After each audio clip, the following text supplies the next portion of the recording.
Hey guys, tonight we trudge back into a world where a wedding feast might mean scavenging crumbs among oozing wooden troughs, and you probably won't survive this without feeling a little queasy. Picture yourself blinking awake before dawn in a damp barn, the air thick with the sour smell of last night's ale and manure. So before you get comfortable, take a moment to like the video and subscribe, but only if you genuinely enjoy what I do here.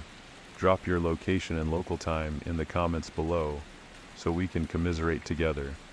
Now dim the lights, maybe turn on a fan for that soft background hum, and let's ease into tonight's journey together.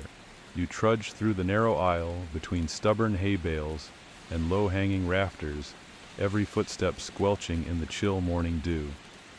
In medieval Europe, slaves and serfs routinely began their labor before sunrise, often logging 14-hour days just to keep a manor's hearth alive and a barn's livestock fed. Farmers' wives bark orders in clipped tones, herded by the piercing clang of a rusty bell, your official cue that the wedding banquet preparations are underway. Historians still argue whether any genuine festivity ever existed for those bound in servitude, but today, you'll see the bare bones of their ceremony, a ritual more about property transfer than heartfelt joy. You shuffle toward a low table hewn from split logs, its surface scarred by decades of neglected use. This is your workstation. A half-blind cook, patched cloak, dripping with grime, regards you with narrowed eyes as she lobs stale bread at your feet.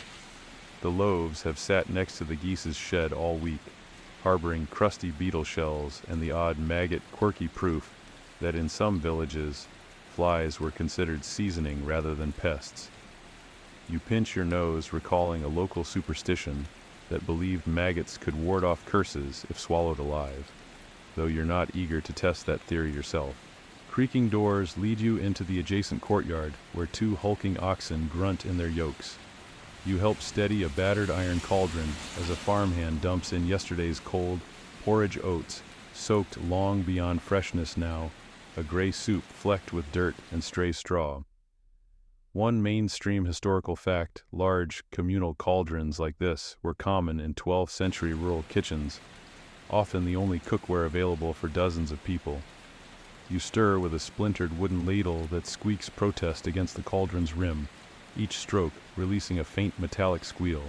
Your teeth grit as the cold, thin porridge glides up. A second farmhand approaches with a wicker basket of half-rotten turnips, their skins mottled with mold. You hack them into cubes and toss them in further proof that medieval laborers believed sour vegetables could mask the taste of spoiled meats. Somewhere in the distance, a child shrieks as a chicken escapes its pen, darting through puddles of murky water.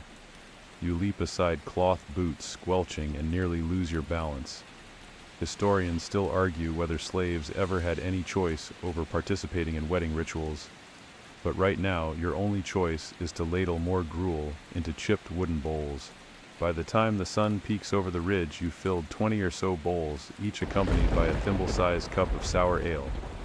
The ale itself is a pungent surprise, fermented too long. It smells of rotten apples and damp moss. Local lore has it that ale bubbles could repel evil spirits. You're more concerned about repelling the guards, who will demand a sip for quality control. You cradle one cup, its lip rim encrusted with brown scum, and raise it in a mock toast to the couple, though the real celebration will be in the hands of their new owner, who paid handsomely for the privilege of this sorry spectacle. Your muscles ache, your back protests, but the work isn't done. As you haul buckets of water from the well, dripping and splashing across the compacted earth, you wonder if any medieval artist ever bothered to immortalize these grimy chores in an illuminated manuscript. Unlikely, since they preferred gilded nights and saintly visions over slave weddings in rancid barns. Yet here you are, photosensitive to every drip and squeal, living proof that the wedding feast of the enslaved was as grubby and rudimentary as the drill of their daily grind. You shuffle back into the low-ceilinged barn, where rows of half-rotted loaves lie stacked like sad monuments to scarcity.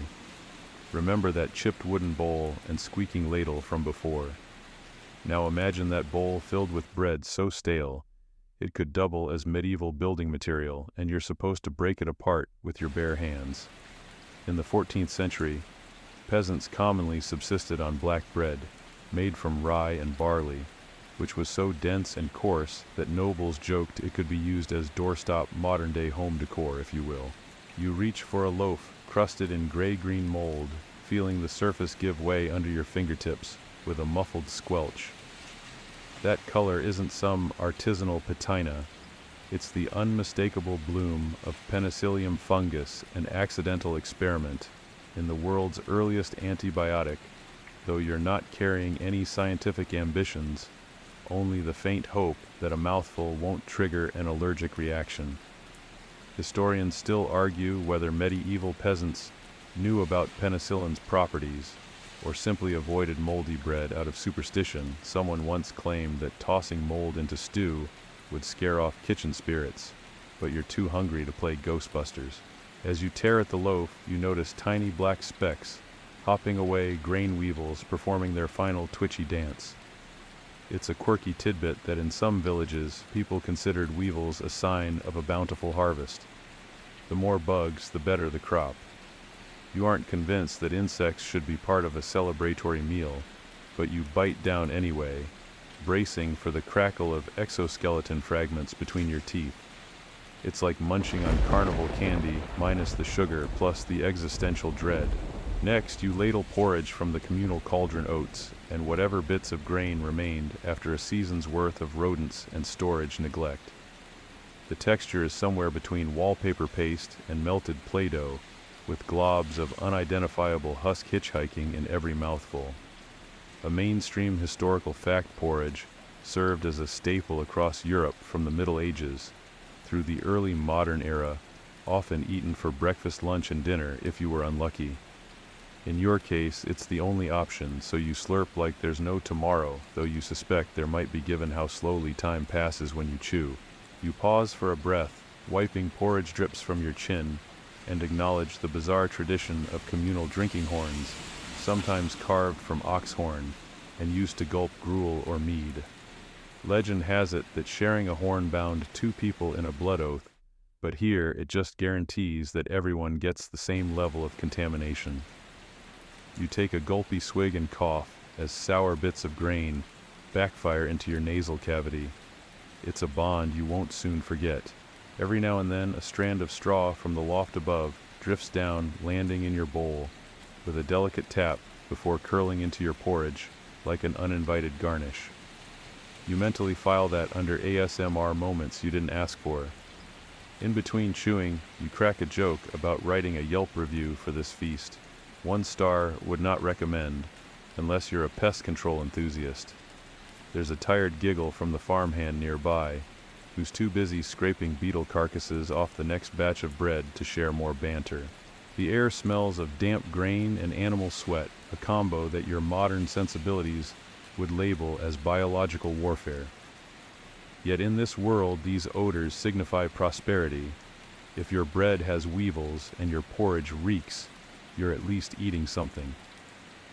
Historians still debate whether medieval dietary deficiencies like scurvy and pellagra were exacerbated by such a one-note menu, but you're too preoccupied with the immediate challenge of keeping the food down to worry about long-term health. Suddenly, an amorous chicken flaps overhead, dislodging a plume of feathers that pirouettes into your bowl. You watch in mesmerized horror as it lands and floats atop your porridge like a macabre marshmallow. A 2nd century fringe belief suggested that chicken feathers carried portentous messages from the gods, probably about the absurdity of life. You fish it out, blow it off, and toss it into the dirt, hoping the guests won't mistake it for haute cuisine.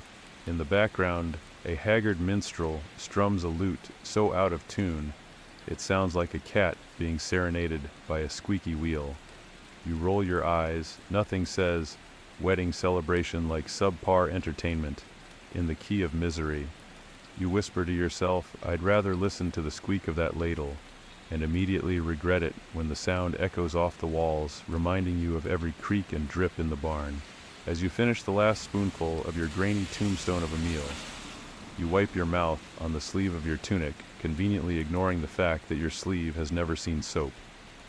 You stand stretching stiff limbs and survey the rows of bowls, now half filled with rejects, rotting crusts, slimy porridge, and floating debris. The main course is still to come, but you've already had an intimate look at medieval hospitality. You glance at the newlyweds, their faces pale under the flickering torchlight that will soon marry gloom with the stench of open festivity. They offer you a weak smile, as if daring you to ask for seconds. You muster a sympathetic nod, then report back to the cook, who hands you another loaf, because caution and basic hygiene are luxuries no one here can afford. By now, you've ingested enough preservative-free horrors to qualify as a contestant on a survival show, one where the grand prize is a lifetime supply of mold-free crackers. You trudge outside to catch a breath of air. That is until you trip over a hay bale and splatter porridge down your back, creating a postmodern art piece that will undoubtedly stare back at you during every cold night that follows. In the medieval mind, such hardships were simply the cost of marriage. For those bound in servitude, no champagne toast, just a cup of foul ale and a chunk of bread that doubles as building material. And yet you've survived, or at least you're still upright, which in this context is practically a standing ovation. You slip past the wobbling haystack and into a shadowed nook, where the real star of this sorry show waits the tools. Here lie chipped wooden bowls, their rims nicked so deeply you could mistake them for miniature trenches, and iron cauldrons so blackened by soot that they look like petrified lumps of coal. You wince because every scratch and dent seems to whisper, "Welcome to the banquet of regret."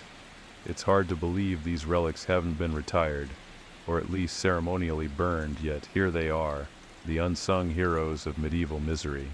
You pick up a wooden bowl, running your thumb over the jagged splinter that juts out like a tiny prison guard. These bowls were common in 13th century Europe, carved from elm or oak, because metal dishes were extravagantly expensive for anyone below the knightly class. That's your mainstream historical fact for the day.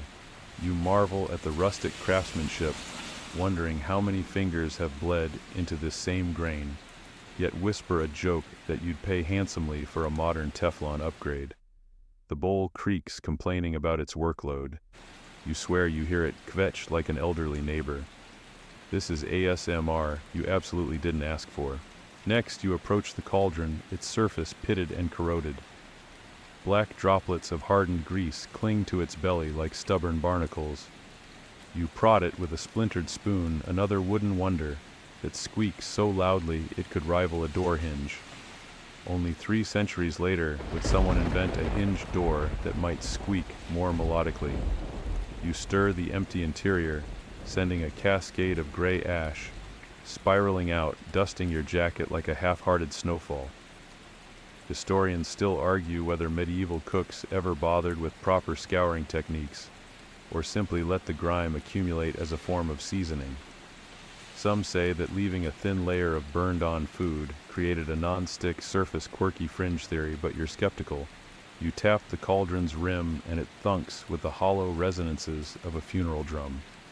You joke that if you recorded this for a YouTube bogeyman channel, you'd get millions of views.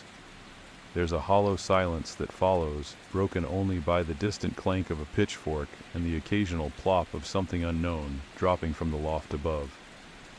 It's like a haunted kitchen tour, only with more biological hazards. Surveying the tools more closely, you notice a battered iron ladle, its handle warped from countless encounters with fire. The metal is so corroded that when you dip it into a bucket of water, you swear the water turned orange from rust flecks. Yet this ladle has a job scooping the gray stew that awaits. Mainstream fact iron cookware became widespread after the 11th century, as forges improved, but it required meticulous cleaning to prevent rust, something that laborers rarely had time for. You dribble a few drops of water off the ladle and quip that it's like a spa treatment, if the spa promised a deep rust cleanse. You line up a handful of wooden spoons next to the bowls. Each spoon is carved in a slightly different shape, as if its maker had an identity crisis mid-scoop. One even has a tiny heart etched into the handle, either a gesture of goodwill or the equivalent of medieval graffiti. Fringe historians claim that some serfs would whisper love confessions into their favorite utensils, believing it would imbue the food with romance. You can't help but laugh at the absurdity. Romance via spoon seems like the least appetizing courtship ritual in history. You pause to run a hand along the coarse rope used to hang the cauldron over the fire.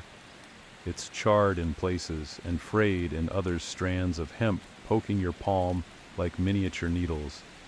In the grand kitchens of castles, ropes were replaced regularly, but here they're left until they literally snap. Another scholarly debate point on resource allocation in medieval servitude.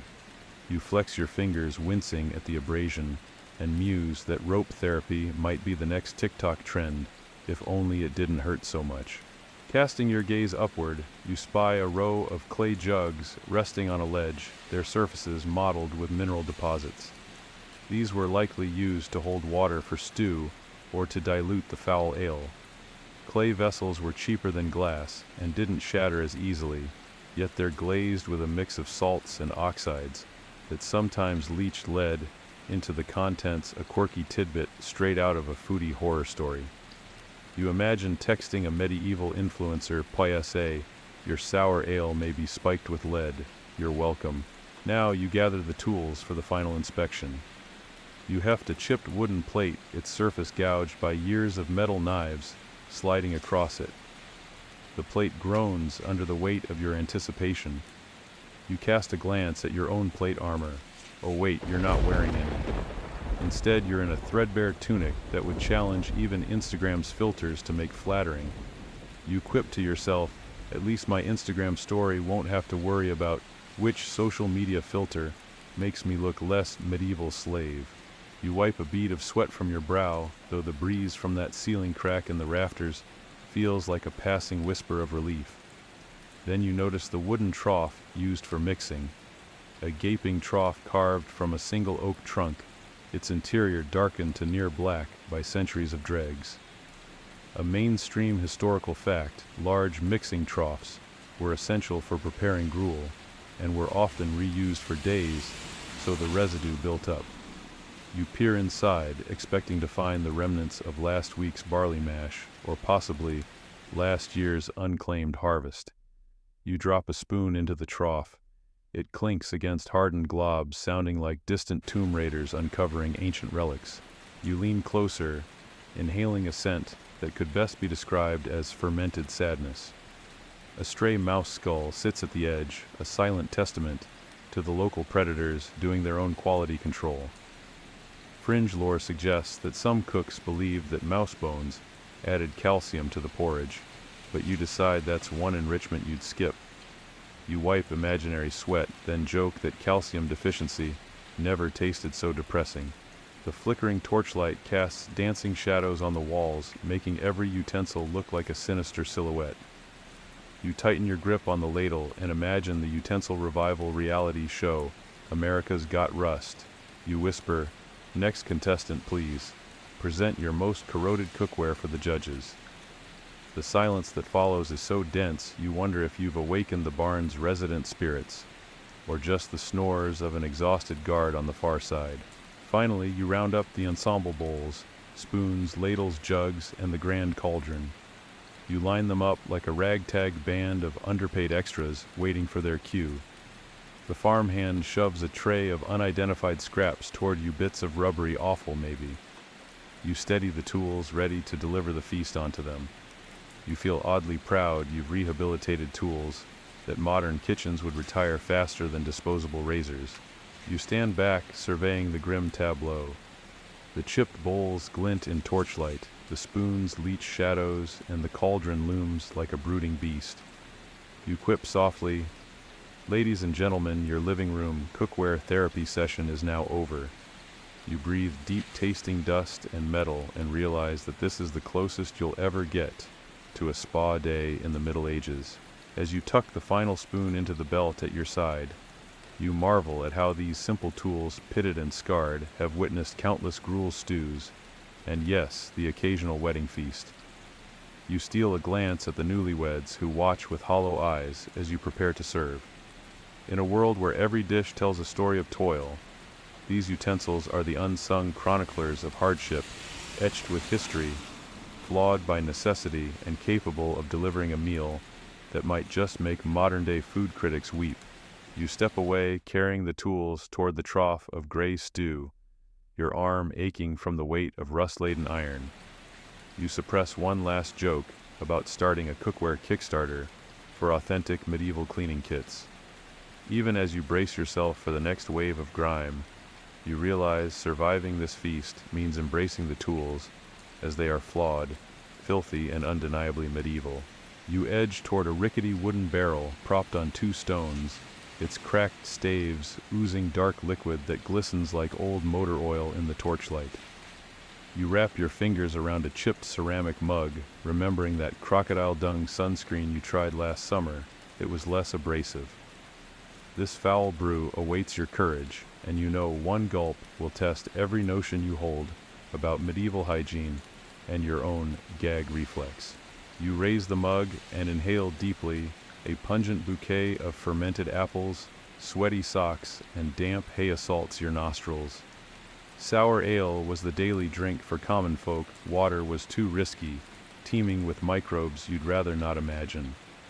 Mainstream historical fact: in 14th century Europe, ale was often safer to consume than water because the boiling and fermentation killed many pathogens.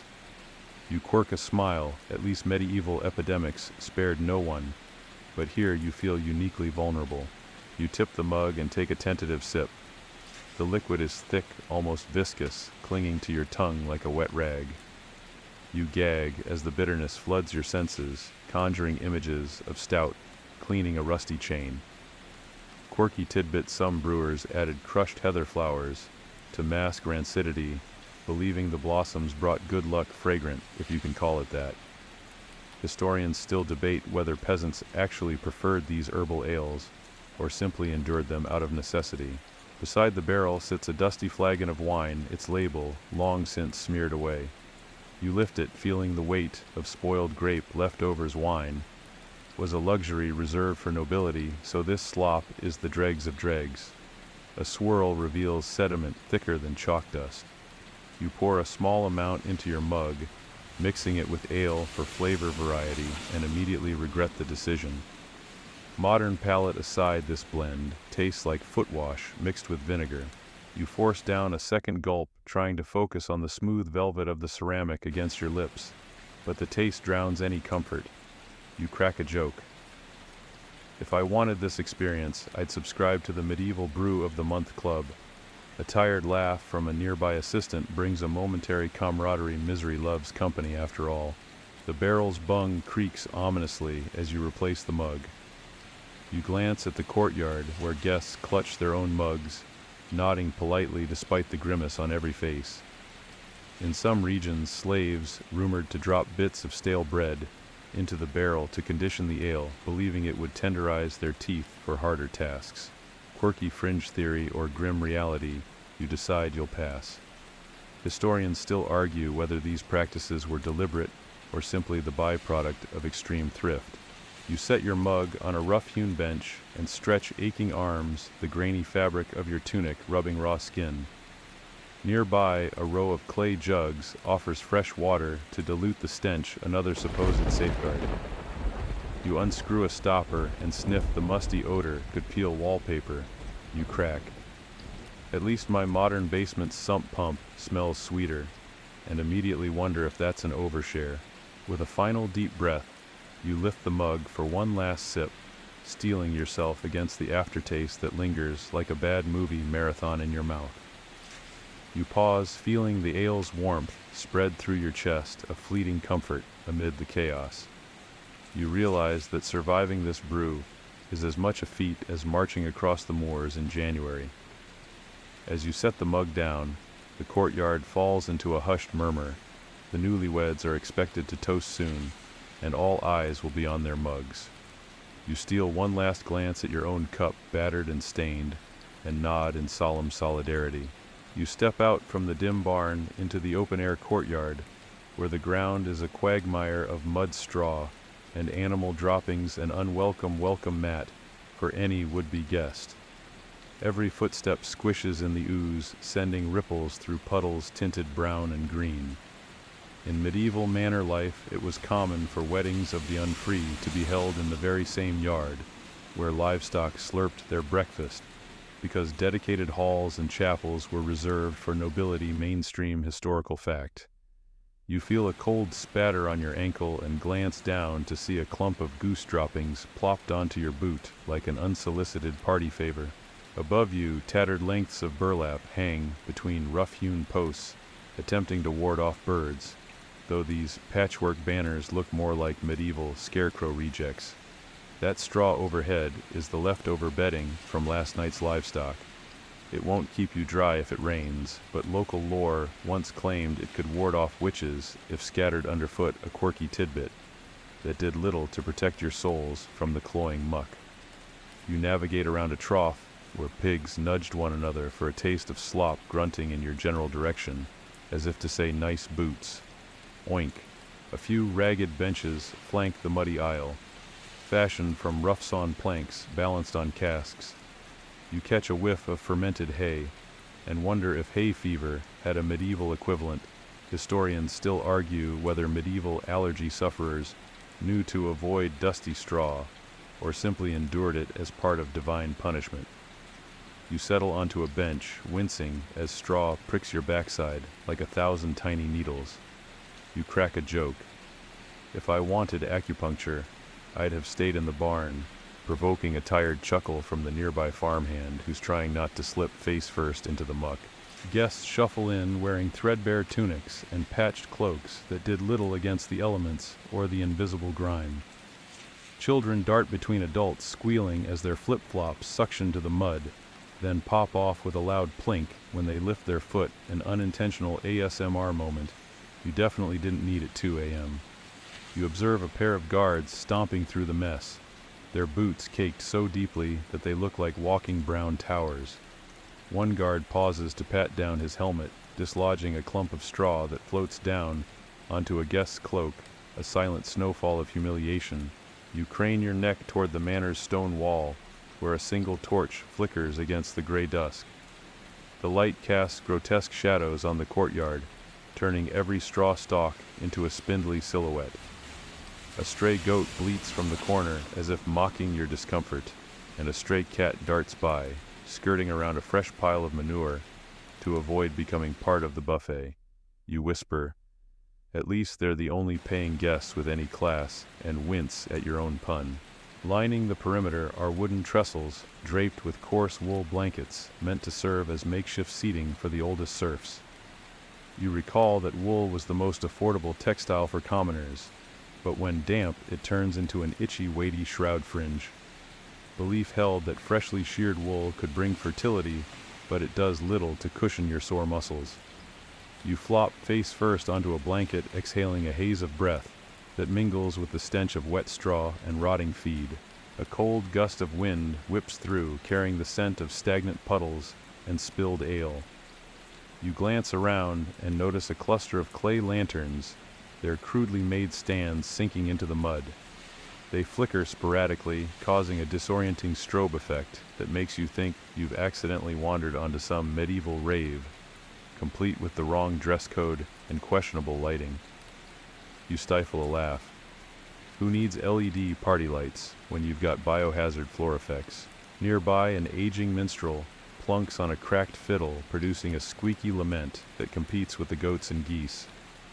You catch yourself tapping your foot to the rhythm, despite the sludge pulling at your boots like a grudge. The music drips through the murk, a second reminder that even misery can create art, or at least poor approximations of one. You muse that Fiddles of Folly would be a killer band name for this ensemble. Across the courtyard, the soon-to-be wed couple stands under a crooked arch of woven reeds and dried branches, an archway more likely to collapse than bless their union.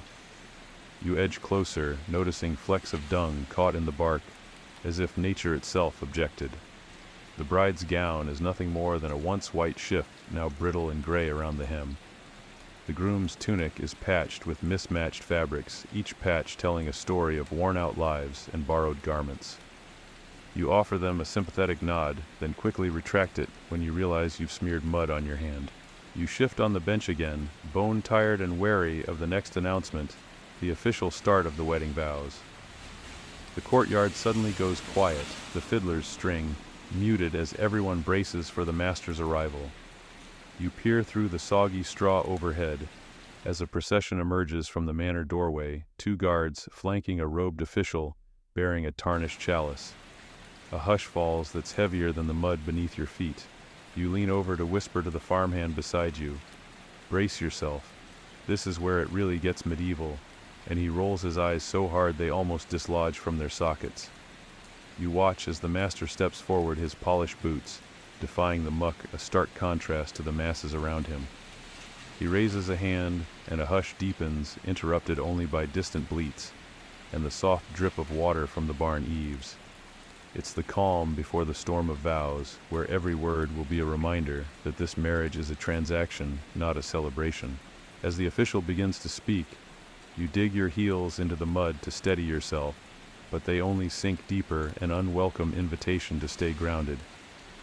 You catch a final glimpse of the courtyard's chaotic beauty, flickering torches, dripping straw clumps of manure transformed into reluctant confetti.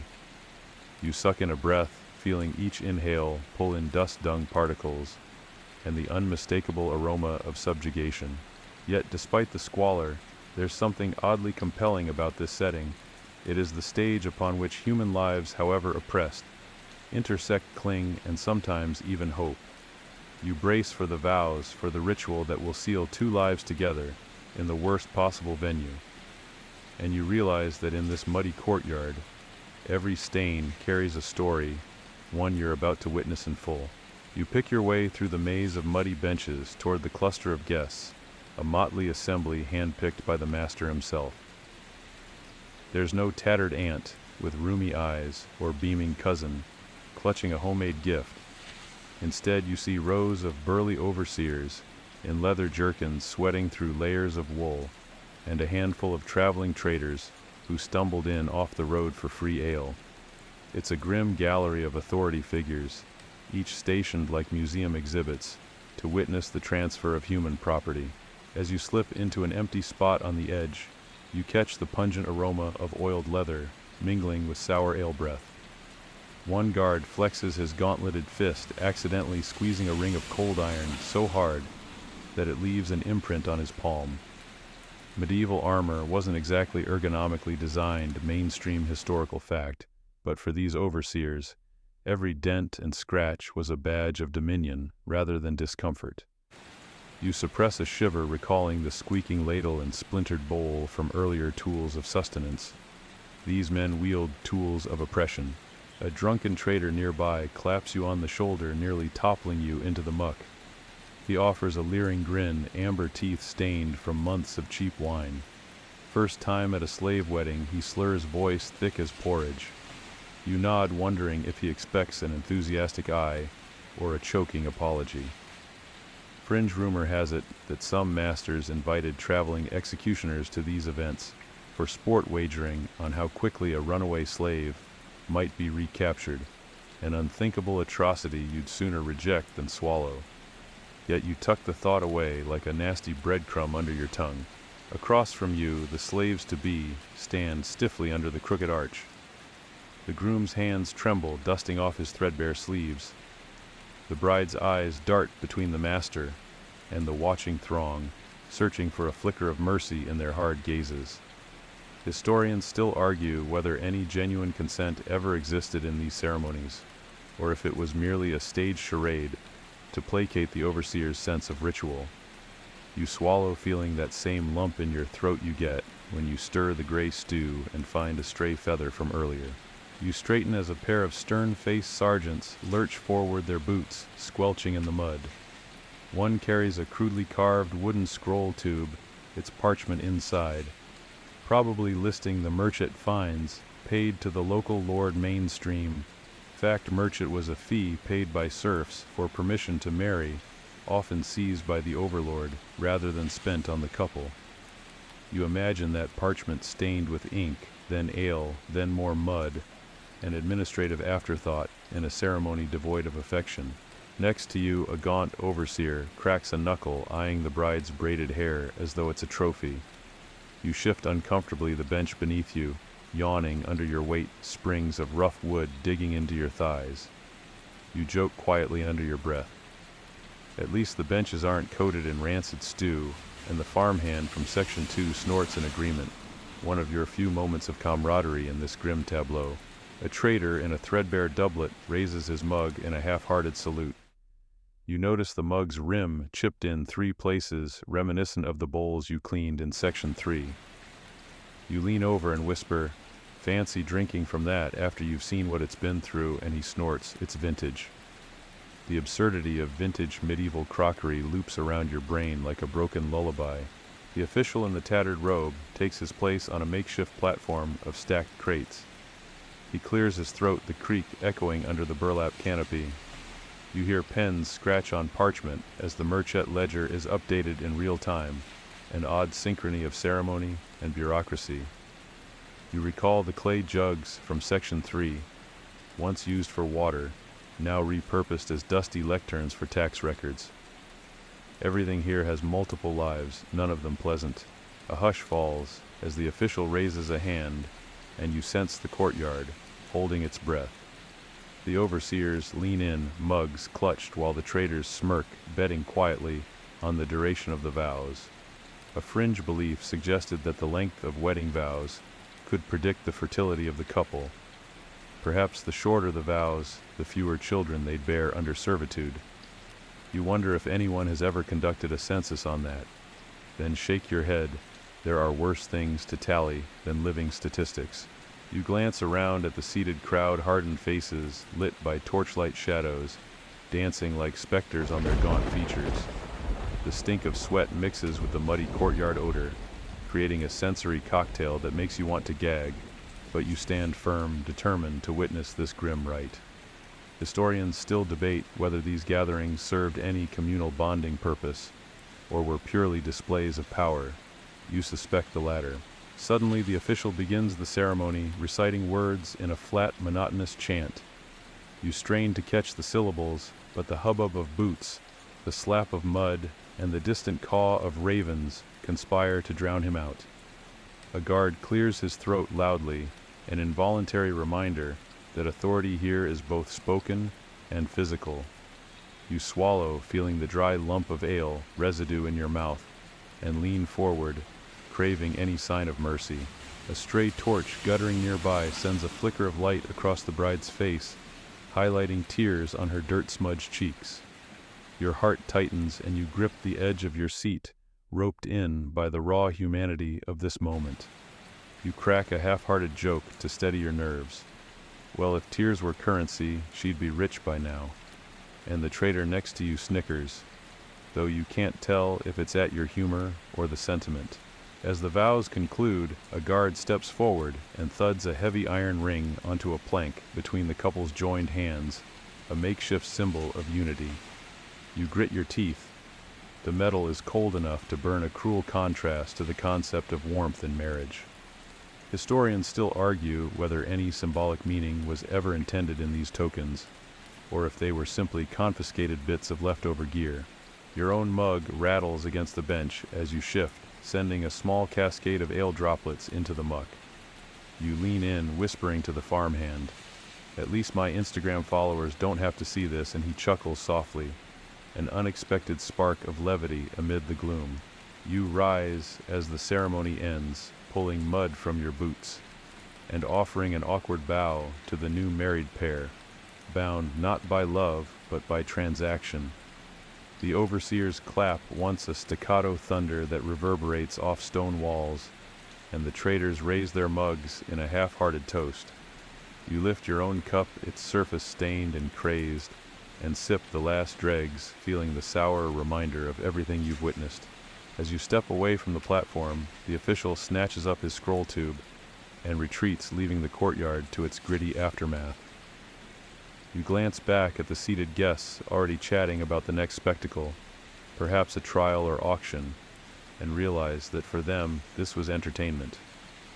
You swallow hard, recalling the vow's hollow syllables echoing in your mind. You trudge toward the barn, every footstep echoing in the muddy courtyard, a grim applause to a ceremony that stands as testament to the cruelty of servitude.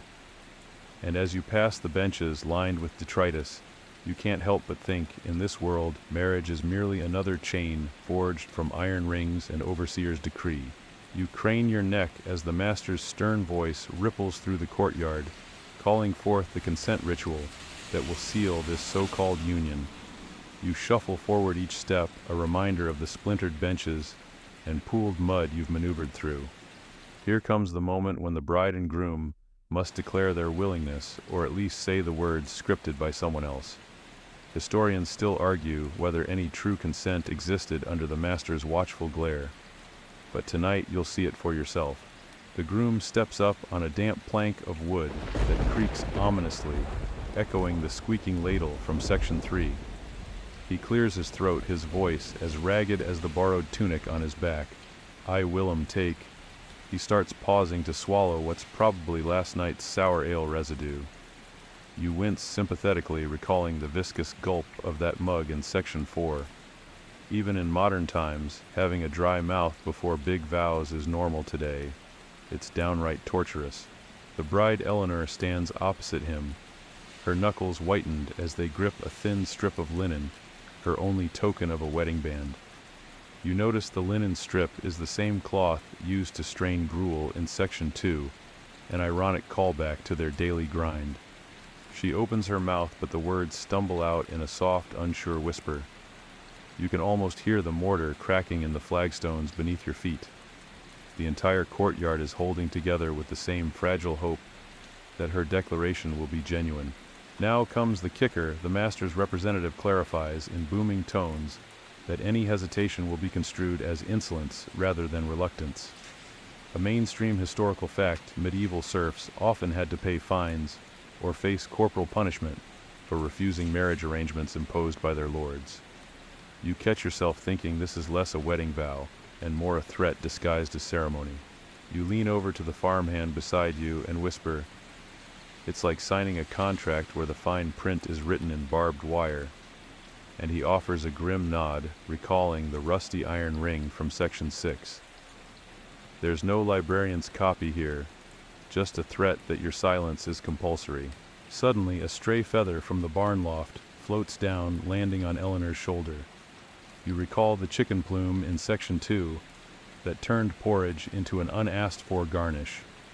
Here, the feather drifts into the ritual, a silent witness. Fringe lore suggests that in some villages, a falling feather was interpreted as a sign from the gods, either blessing the marriage or mocking its victims.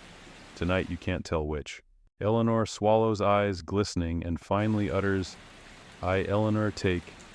She falters, and you brace for the master's wrath, but she pushes through her voice, gaining a tremulous strength. You admire her courage, even though the ritual's fairness is highly questionable. You wonder if any modern bride would endure a vow under surveilled intimidation and still muster genuine affection. As the words leave her lips, the master raises an eyebrow as if ticking off a compliance checklist. A gust of cold wind swirls through the courtyard, scattering straw and mud.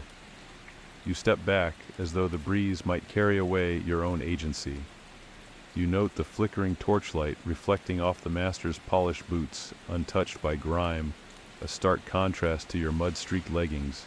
The official declares the couple joined in holy matrimony, though holy might be a stretch. You recall the tattered burlap canopy overhead from Section 5, offering no sanctity save the shadowed gloom. Then comes the moment of oath enforcement. The couple must clasp hands around that cold iron ring you last saw in Section 6. Willem's rough palm presses against Eleanor's delicate one, the metal biting into both. It's a symbolic gesture of unity, but it feels like shackles clicking shut. You suppress a shudder, remembering the harsh texture of that ring. You half expect a squeak like the wooden ladle, but instead hear a dull click that echoes like a verdict. A fringe theory holds that some lords used rings salvaged from broken shackles, reinforcing the literal and figurative imprisonment of their serfs. The thought sends a chill down your spine. This is bondage masquerading as ceremony. The courtyard hushes, then erupts in a cacophony of claps and ale-slurred cheers. You sip the last drop of your mug, its rim chipped in 3 places, and offer a half-hearted toast to the couple's happiness. Nearby, a guard howls out a raucous cheer, raising his own mug so high that drips of ale arc onto the muddy ground. It's the closest thing to joy you've seen here, but you know it's born from a display of power rather than celebration of love. Your mind drifts back to the communal horns in Section 2, which once bound drinkers in camaraderie. Here the cheers bind witnesses in complicity. You remark quietly to yourself, nothing says wedding bells like a forced ovation. The farmhand chuckles, though his laughter sounds hollow, like echoes in a tomb. Now the master steps forward, spreading his arms wide. He declaims that the merchant fee has been duly paid, and that the couple is now the property of Lord Radcliffe. You swallow hard today. The merchant fines from Section 6 feel less like a bureaucratic footnote and more like a deed transfer. Historians still debate whether merchant was ever intended to commodify serfs or merely regulate marriage. Here it certainly commodifies. A stray goat ambles by, sniffing at the couple's feet. Eleanor recoils, adjusting her skirt, as if to shake off the animal, another reminder of the barn's ever-present beasts. You note with wry amusement that even the livestock seem to judge this event. The master finishes his proclamation and turns on his heel, departing with a group of overseers, whose leather jerkins gleam with satisfaction. The guests erupt into another round of applause, stomping their boots in the mud. You catch a waft of stale sweat and horsehair, recalling the smell of the unwashed benches in Section 5. Tonight's ritual has smelled like power pity and pungent livestock. As the crowd disperses, you step forward and slip a small handful of earth into your tunic pocket, a makeshift keepsake of this moment. You joke to yourself, souvenir from the world's worst wedding, imagining it on an Instagram story with a sarcastic hashtag. But the mud feels heavy in your pocket, its weight, a reminder that this night won't wash off easily. You pat the iron ring once more before leaving it behind on the platform. It glints dully in torchlight, as if winking at you with a knowing gleam. You murmur, "May your chains be tighter than your garlands," and turn to exit the courtyard, every footstep a squelch of solidarity with the newlywed. Behind you, the master's laughter fades into the night, mingling with the distant bleating of goats and the soft drip of barn eaves. You realize that in this coerced consent ritual, every vow was uttered under duress, every cheer a mockery of freedom. Yet amid the squalor and spectacle, 2 souls have been bound against the odds to share a future as bleak as their feast. You step back into the barn, the air thick with the scent of oiled iron and sweat. You pause at the threshold, glancing at the battered tools still waiting for the next act. The wooden bowl from Section 3 sits upright on a bench, ready for more gruel. The cracked cauldron from Section 3 looms in the corner. They've witnessed vows, toasts, and tears. You grin wryly. If these walls could talk, they'd beg for a vacation. You catch your reflection in the rim of the ceramic mug, your face streaked with mud and candle soot. You raise the mug in a silent salute to Eleanor, and Willem, may their forced consent ever remind you that sometimes the ugliest ceremonies are the ones we least forget. You step over the threshold and pause, noticing the floorboards, giving way to cold, uneven flagstones slick with soaked straw and alley grime.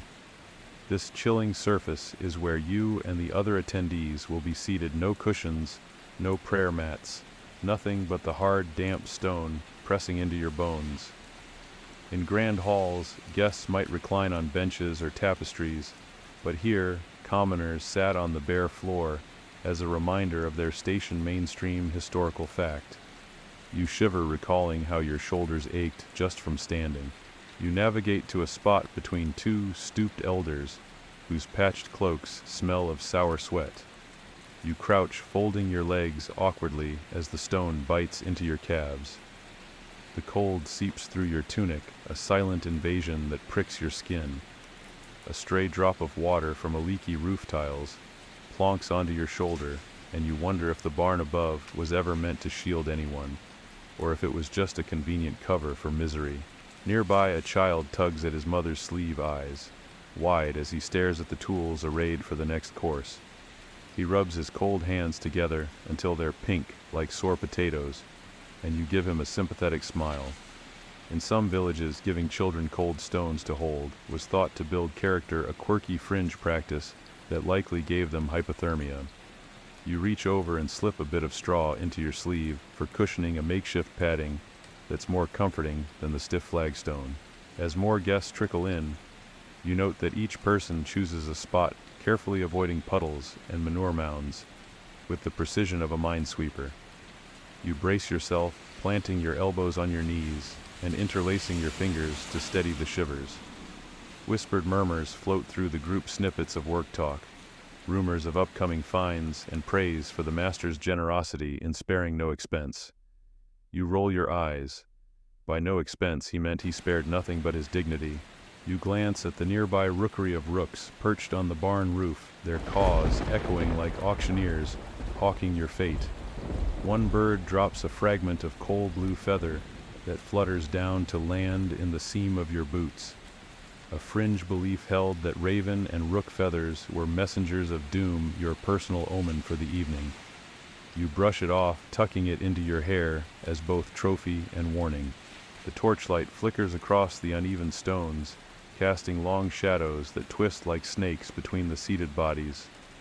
You feel prone to nightmares under this light, so you focus on a single point, a carved groove in the flagstone, probably from centuries of cartwheels passing overhead. You trace it with your fingertip, its smoothness a testament to time. Historians still debate whether such grooves were worn by war chariots or just the village's weekly grain cart. But here, it's a silent scar of routine toil. Every now and then, a clattering noise arises as someone shifts their feet, sending stones jingling. You stifle a laugh, imagining a medieval percussion performance titled Symphony in Shuffling Mud. It's ASMR, unfiltered, each scrape, a reminder that comfort is a concept reserved for lords and ladies. Your knees begin to protest, joints crackling like old hinges with each small movement. You recall how in Section 1 you struggled under the weight of buckets. Now that burden is yours again, as you inch forward to receive what's left of the feast. An elderly serf beside you offers a small crust of rye, torn from the master's personal loaf, his furtive generosity a quiet rebellion. You nod thanks, thinking that acts of kindness in this setting taste sweeter than any king's banquet. A chill wind snakes through a crack in the wall, and you hunch deeper, hoping to preserve body heat. The wind carries the distant echo of goats bleating, and the low murmur of the minstrels warming up for the next entertainment. They'll soon start a dirge-like tune to accompany the second course, if you can call it that. You resist the urge to slip away, knowing that honor, even forced honor, requires you to see this through. You stretch your toes, feeling the cold stone's grip relax slightly. A nearby apprentice attempts to smother his goose quill in his cheek, jotting notes on a scrap of parchment about the ceremony's logistics, perhaps the forerunner of event planning. You peek at his writing, scrawled columns of names, quantities of ale, and a curious list titled Possible Rebellions. He catches you, grins sheepishly, and tucks the parchment away. Even the record keepers here eye the spectacle with a mix of dread and fascination. Time stretches as you wait, each second measured by the drip of water from the barn eaves and the barn owl's distant hoot, a sound oddly soothing amid the chaos. Your breaths come in visible puffs like prayer flags in winter, and you find yourself humming a lullaby your mother used to sing. It's your mental anchor, a way to keep panic at bay as the cold seeps deeper. Finally, a shout rings out. Second course. A farmhand staggers in, balancing a tray of the dreaded gray stew. You gulp, push from the flagstone, and inch forward, determined to endure. As you rise, your knees crack, drawing sympathetic groans from the crowd. You grit your teeth, lean forward, and brace yourself for the next wave of medieval hospitality. You cradle the chipped wooden bowl in your hands as the farmhand ladles out the gray stew, its color resembling wet cement mixed with ash. You settle back onto the cold flagstones, your spine pressing into the rough grout, and prepare your senses for what might be the low point of tonight's menu. You remind yourself this is the main course peak culinary brutality in a medieval slave wedding feast, and you're about to take a dive. The ladle rattles against the bowl's rim before a glop of stew thumps into its center with an unceremonious plop. The steam that rises is thin and acrid, carrying hints of metallic tang and overcooked offal. A mainstream historical fact: peasant stews often mix cheap cuts of meat lungs liver and other offcuts with available vegetables to stretch limited provisions. You inhale sharply, tasting iron and damp clay on your tongue before you even sip. You lean forward and bring the bowl close, peering into that murky depths, as if seeking hidden treasure. Instead, you spot chunks of unidentifiable matter, pale cubes that might be turnips, gelatinous blobs that could be animal fat, and stringy shreds that might once have been meat or rope. In some villages, cooks added leather scraps when supplies ran low, believing the collagen would thicken the broth, a quirky fringe rumor that you hope is apocryphal. You shudder, imagining yourself gnawing on fragments of a barn shoe. Your spoon dips in, breaking the surface tension with a reluctant scrape. The texture is gloopy, like sifted mud left out under the rain, and flecks of black pepper float aimlessly, like sediment in a swamp. You lift a sliver to your lips, heart thumping as you steel yourself. You recall the ASMR slurp you didn't ask for in Section 2, only this time it's more like a horror movie sound effect. You joke under your breath, Kitchen Nightmares Medieval Edition. At last you bite. The stew's flavor is a punch in the face. Rancid meat funk meets chalky root vegetable bitterness, all bound in an oily slick. Your cheeks hollow as you struggle to swallow, and you feel the grimy residue coat your throat like wallpaper paste. A fringe scholar once posited that some cooks used fermented fish sauce, even in landlocked regions, to mask spoilage, a theory you hope didn't apply here. You swallow again, more forceful this time, and end up coughing as the taste backfires into your sinuses. Around you, the other guests lift their bowls, with grim determination noses wrinkled like undone drawstrings. An overseer next to you offers a grunt of approval, then promptly spits out a mouthful onto the ground, mud mixing with stew in a final indignity. You eye him, grateful for the solidarity and crack. At least I'm not the only one auditioning for Food Channel's worst review. He snorts, and for a moment the frozen courtyard feels a bit warmer. You pause to notice the stray strands of stringy meat swaying in your bowl like miniature jellyfish. It's a reminder of how close sustenance and sludge coexist in this world. Historians still argue whether medieval cooks prioritized flavor or simply relied on brute necessity. As you stare at your bowl, you suspect necessity won. You stir the stew experimentally, watching the awful chunks bob like lost ships in a gray sea. You sniff again, picking up subtle notes of burnt wood from the cauldron, an unintended smoke flavor that might sell for top dollar in a modern hipster eatery. You quietly muse that the hipsterification of offal might be the next big trend, and that you could market tonight's feast as authentic barn chic stew. The thought makes you giggle softly, an odd giggle that echoes against stone walls like a fragile truce. As you lift another spoonful, you consider the communal bowl practice documented in 13th century villages, where families shared one vessel of stew, hence the term community. Here, sharing means every mouthful is tainted by countless others' germs, a historical tidbit that might explain why medieval epidemics ran rampant. You inch the bowl away from your lips, only to catch sight of a half-chewed chunk of meat bobbing like a grim trophy. You swallow one last forced bite, your jaw stiff from both cold and unease. The taste lingers, a stubborn tattoo on your palate that no modern mince could erase. You excise a piece of gristle with your fingers, an act so taboo that you half expect a guard to intervene, then drop it into the mud with a resigned sigh. You lean back the bowl, balanced on your lap, and let out a breath that fogs the air. Somewhere in the distance, the quaint strains of a flute start up an attempt at musical accompaniment that only highlights the stew's brutality. You pick at the edges of your bowl, scraping away the oily ring that clings to its side. It's a final collectible of the course, a greasy souvenir. You take one more cautious sip, purely for journalistic integrity, and then set the bowl aside. The cracked wood clacks against the stone as you push it away, creating an ASMR finale you didn't ask for.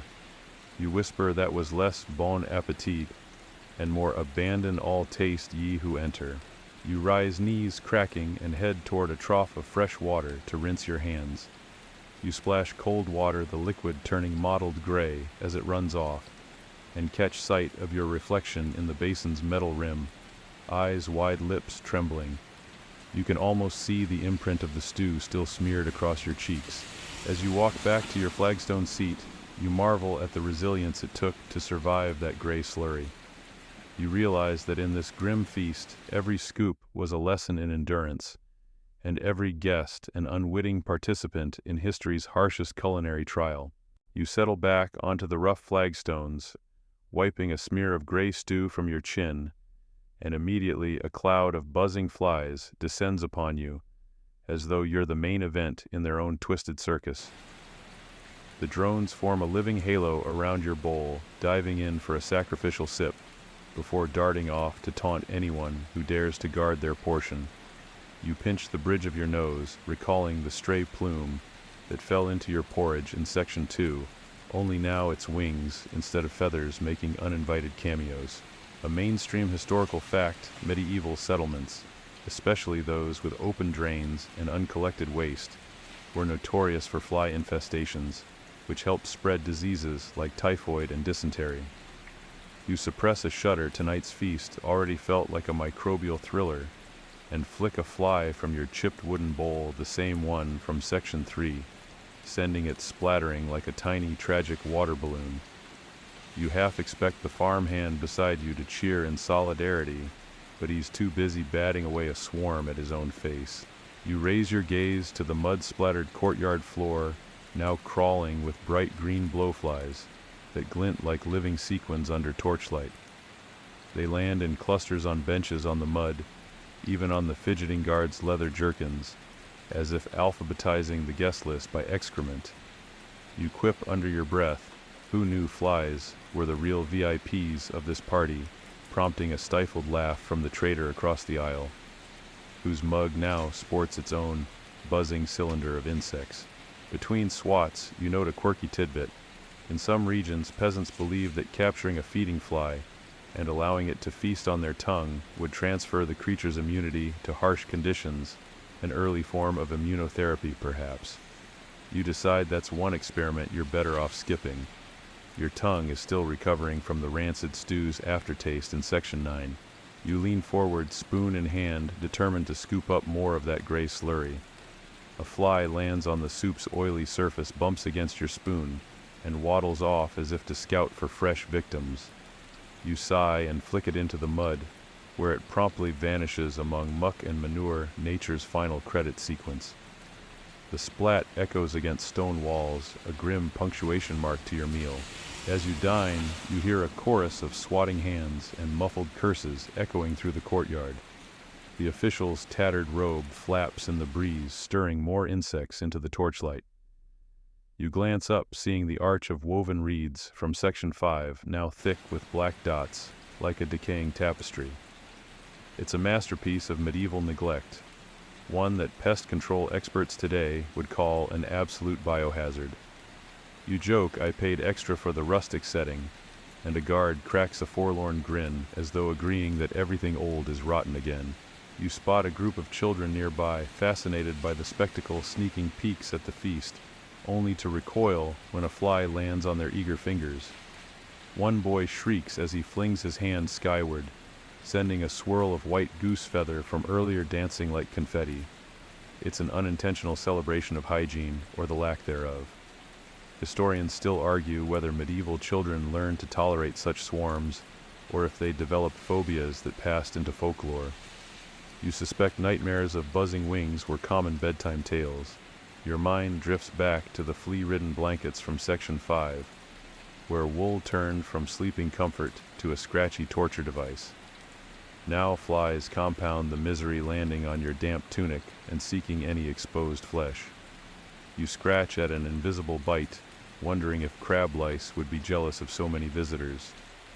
You laugh at the thought, an absurd attempt to lighten the mood, knowing full well that humor here is a luxury as scarce as soap.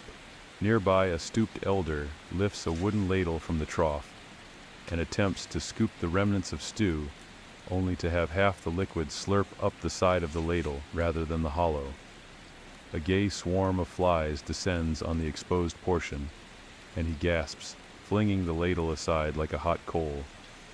You offer to help, but he waves you off, muttering about government inspectors who might confiscate the evidence if they saw this. You snort, imagining medieval health inspectors scribbling fines in triplicate. Between bites, you lean down and whisper to the farmhand. These flies are the only guests enjoying the spread. He snorts, nodding toward a particularly corpulent blowfly perched atop the bride's shoulder. The same bride whose vows you witnessed in Section 7. She's too dignified to swat at the intruder. Perhaps she believes it's a good omen, or maybe it's simply another indignity she's learned to bear. You tip your hat figuratively, since it's probably caked in mud, and offer her a sympathetic smile. Suddenly, a burly overseer stomps past his heavy boots, sending vibrations underfoot that send flies scattering like startled birds. You seize the moment to gulp down a spoonful of stew, using the commotion as cover to minimize encounters with buzzing proboscises.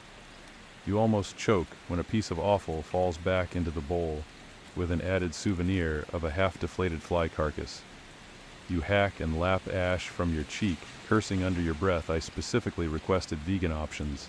In a rare moment of solidarity, you raise your bowl to the traitor beside you. "Cheers to surviving the buzz," you murmur, clinking your chipped rim against his battered mug. The sound is a sharp tink like glass in a world of wood and iron. He snorts a laugh and drinks, ignoring the two flies bobbing on the surface. "Vintage," he declares, echoing the absurd branding you noted earlier. You both crack up, despite the buzzing crescendo. Your elbows press into the chilly flagstones as you lean forward, craving a respite from the parasitic party. You spot the cracked cauldron where the stew originated. It now hosts a drifting fog of insects, each vying for a last drop of rancid broth. The sight is almost beautiful in its grotesque choreography, a living mosaic of life thriving on filth. You can't help but marvel at nature's resilience even here. A fringe rumor whispers through the courtyard. Some master's lovesick daughter once released a swarm of bees at her wedding to symbolize industriousness, but accidentally unleashed them on the guests. The resulting chaos reportedly left several groomsmen hospitalized. You raise an eyebrow. Tonight's insect problem feels equally unplanned, yet you doubt anyone here would hospitalize a slave for reactions to fly bites. You wipe your brow sweat, now a blend of heat and grime, and decide to finish the bowl. You scoop the last murky sliver, knowing it's your final act of defiance against both hunger and entropy. A lone fly lands for a final inspection, then lifts off as you raise the spoon to your lips. You swallow it down in one heroic gulp, then wince as the aftertaste blossoms like a rancid bouquet. With the bowl empty, you place it on the ground. It's quickly surrounded by waiting flies, sniffing for crumbs. You pat your belly, swollen from starch and fear, and stand joint stiff from crouching. The courtyard floor feels like a minefield of buzzing life. You brush at your sleeves and pat your pockets, dislodging a cloud of stray flies that scatter into the barn's gloom. You take a deep breath of the cold night air. The buzzing continues, a hymn to survival in its own right. You quip softly, "Next time I'm bringing citronella," and head toward the barn doorway, muscles clicking like the gears of a poorly maintained clock. As you step inside, the torches flicker, casting momentary reprieves from the insect swarm. You pause at the threshold, savoring the relative peace, until you remember the rats from Section 3 lurking in the corners. You smirk at the thought. Even rats probably score better on the guest list here. You lean back against the rough-hewn wall, wiping a smear of mud from your sleeve when you catch the first snicker. It starts low, like a whispering wind stirring loose straw, then grows into a chorus of thin, taunting laughter. Your ears prick as you realize the entertainment has shifted from music and feasting to whispered humiliations directed at the newlywed couple. The jester's hat bobbing through the crowd belongs to a wiry man with a cracked lute slung over his shoulder. He perches on a wooden crate, twirling a ratty cap with jingling bells, and hurls the first barb. Look at Willem's tunic did his tailor iron with a rock. The crowd tuts and tuts again, eager to mock someone less privileged. You feel each barb like a stone against your spine. In medieval Europe, professional jesters were sometimes granted license to mock even royalty mainstream historical fact. Yet here they've turned their wit on the enslaved weaponizing humor to deepen the sting of servitude. You grit your teeth remembering how the jester's lute sounded in Section 5 out of tune, but all too fitting for a dirge of ridicule. One of the guards leans in, whispering to a traitor. She's as stiff as old cheese, nodding at the bride's trembling posture. You glance at Eleanor, her shoulders hunched as if to hide her tears, and your chest tightens. A fringe tidbit whispers through your mind. Some jesters soaked their jokes in animal dung, believing the stench would season the humor and chase away evil spirits. You recoil at the thought, vaulting grime upon grime. A merchant in patched leather cuffs elbows a peasant beside him. They mutter she's probably never worn shoes, her gait's like a newborn calf. The laughter spreads like wildfire, snorting and tittering, echoing off stone walls. You swallow the lump in your throat, recalling the goose droppings from Section 5, and how every indignity seems recycled here. You shift on the splintered bench, the wood biting into your leg, and lean closer to overhear the next insult. The jester plucks a sour note on his lute, an unwelcome callback to your reaction to that sour ale in Section 4, and quips, "I've seen better stitches on a scarecrow's backside." The punchline lands with a thunk, and a guard slaps the bench, rattling ribald giggles. You feel the bench tremble beneath you, a physical echo of your outrage. A mainstream historical fact rustles through your memory. Public humiliation was a sanctioned form of social control in the Middle Ages, often enacted through stocks or mock trials. Here the weapons are words dripping like acid. Historians still argue whether such verbal shaming was intended as communal bonding or pure sadism, but there's no mistaking its purpose tonight. You glance at the groom, whose jaw clenches so tightly you swear you can hear teeth grinding. In that moment, you feel a flicker of kinship. He's as trapped by this ceremony as you are. You decide to lean in and whisper a supportive, if poorly timed pun, "Don't worry, mate, tons of free ale for the rest of us." You instantly regret the attempt at humor. It falls flat, swallowed by the cacophony of jabs. The jester leaps down from his crate and saunters through the crowd, his bells jingling like accusing fingers. He plants himself before the couple, hands on hips, and admonishes marriage is a fine cage. My friends just hope the bars aren't too rusty. The crowd erupts, whistles piercing the night air. You can practically taste the rust on those imaginary bars, recalling the iron ring from Section 7 that bit into their flesh.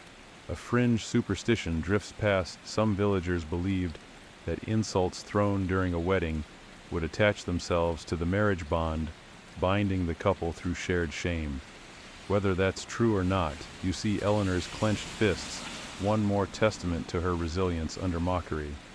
You fight the urge to stand and shout, but the heavy presence of guards reminds you that silence is safer than solidarity. As the jester strides back to his crate, the crowd's laughter morphs into a low hum of approval. You sip from your empty mug, its rim chipped in 3 places, as noted long ago, and imagine filling it with something more potent than sour ale justice. Instead, you sip the cold air. Nearby, a traitor shoves his mug under the jester's nose, a toast he slurs to the freshest joke in the barn. The jester bows theatrically and pretends to take a sip, then solemnly proclaims, "Tastes like despair, a vintage." The pun earns a roar of approval. You pinch the bridge of your nose, recalling your own pun about vintage crockery in Section 6. The familiarity stings. It's a reminder that humor here recycles the same cruelty. You notice a pair of small children pressed against a post, imitating the adults. By turning their noses up at the couple, you kneel beside them, offering a handful of clean straw from your sleeve. Here you murmur, "Build a fort, then hide in it." They giggle and scatter the straw at your feet, their innocence a brief reprieve. As they scamper off, you feel a pang of hope.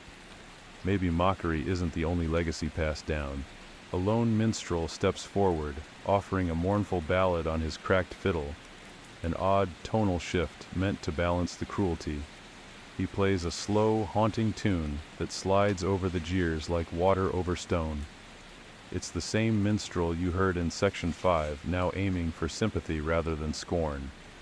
You appreciate the change. Even in mockery's shadow, there's room for compassion. A mainstream fact, itinerant musicians often supplemented jester troupes, blending humor and pathos.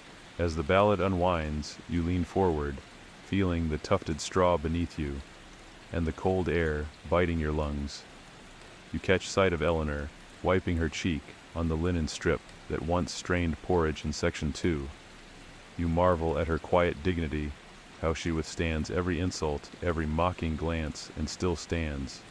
You whisper to yourself, if laughter's the plague, her silence is the cure.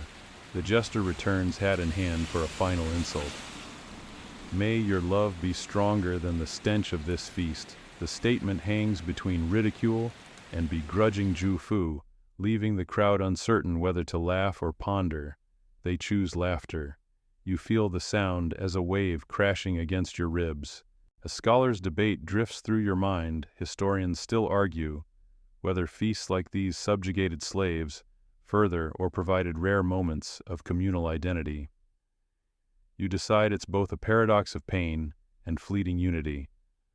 The jester's bells ring overhead, a hollow triumph.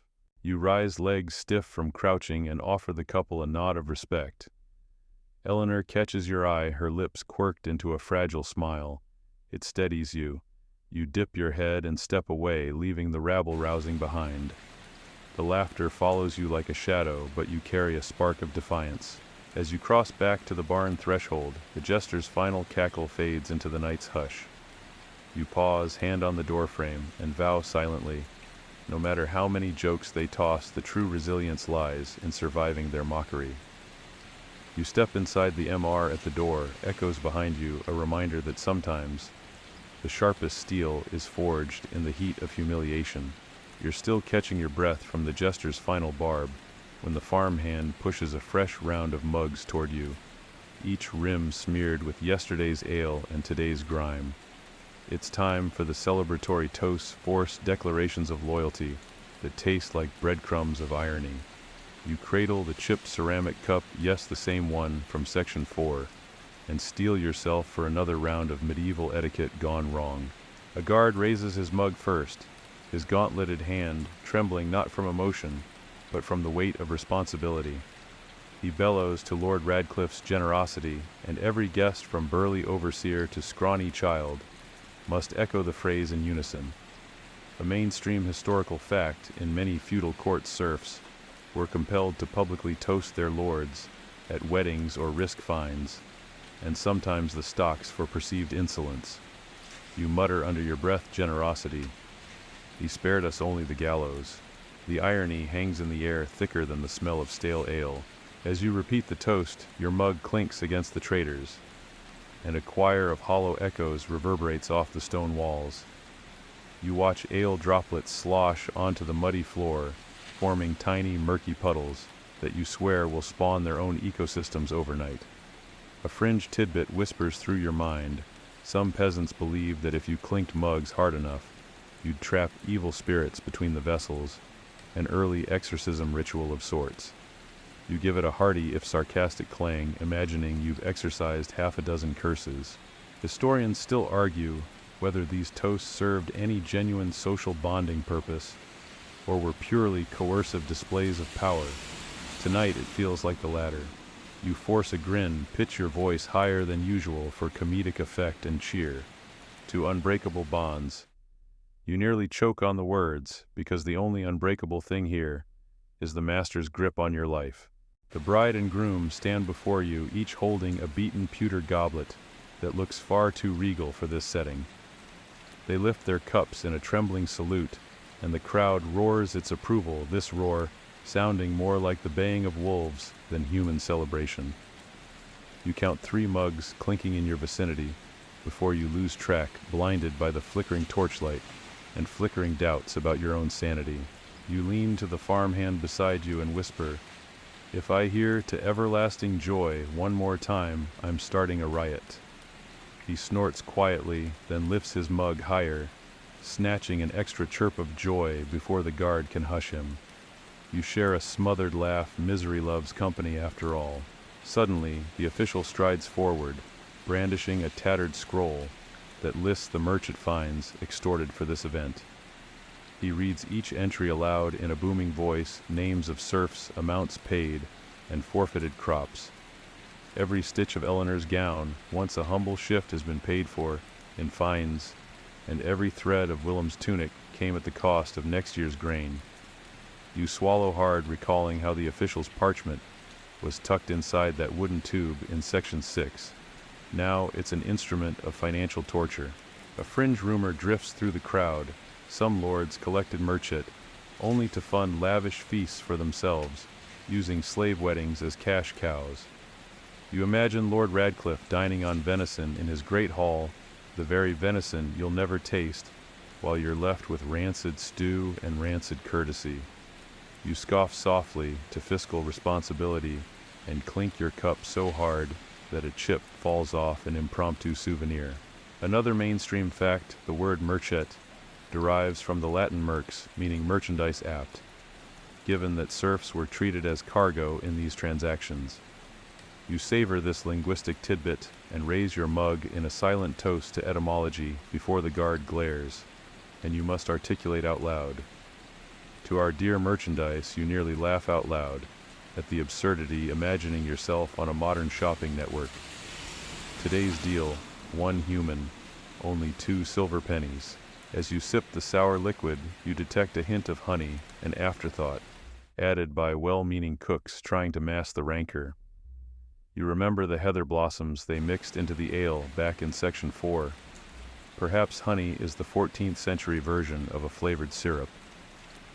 You wrinkle your nose, realizing that even the sweet stuff can't erase the bitterness of coercion. The crowd moves into a second round of toasts.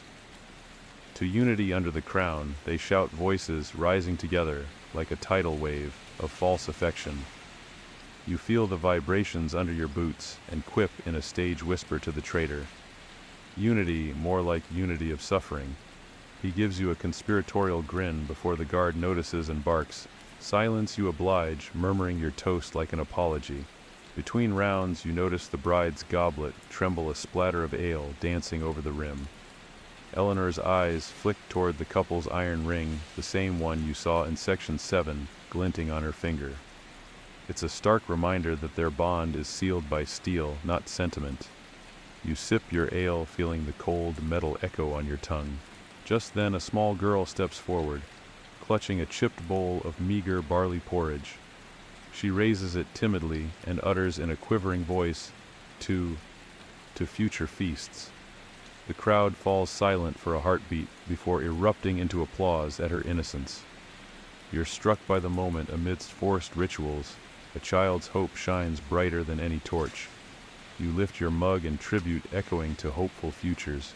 You sip deeply, letting the ale flow down like cold rain.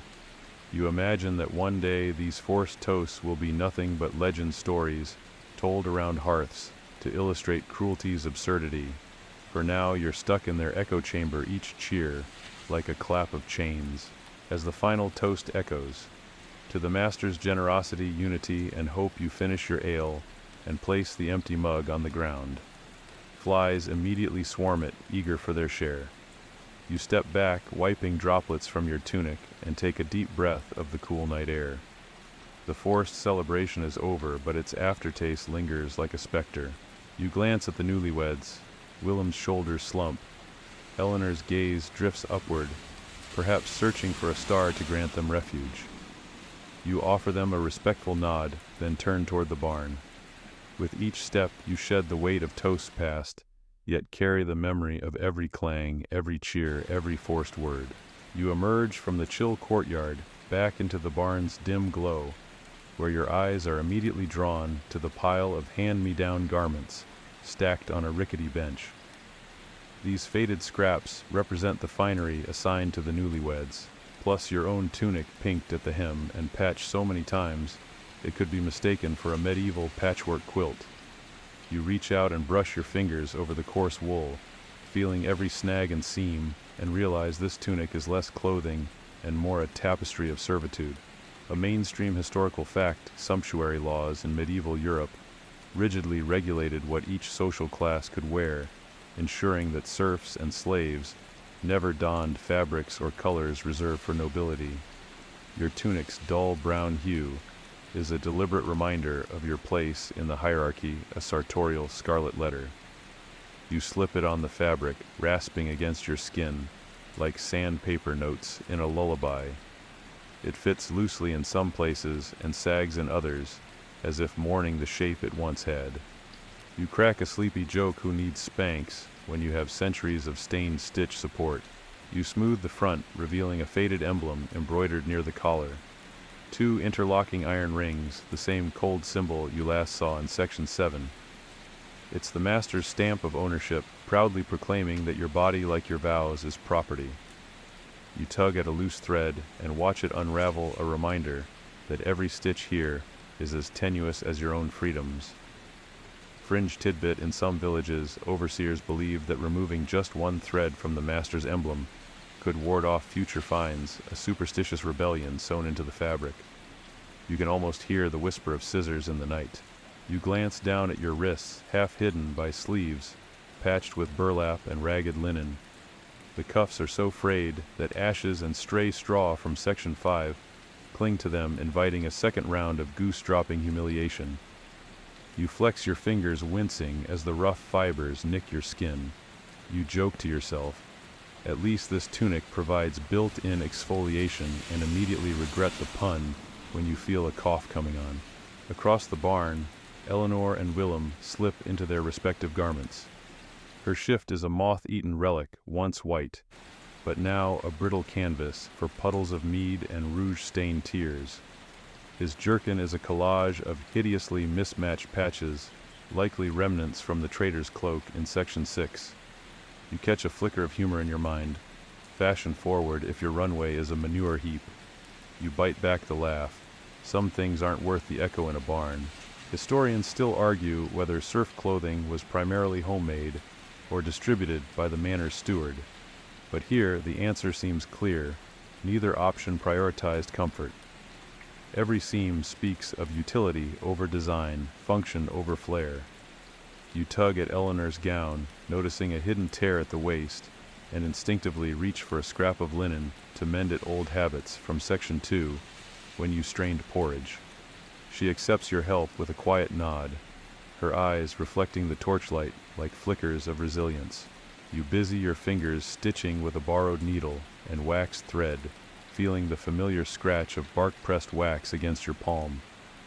A quirky detail floats through your mind. Some serfs believed that threading by candlelight imparted a protective charm into the stitches, light magic disguised as mundane chores.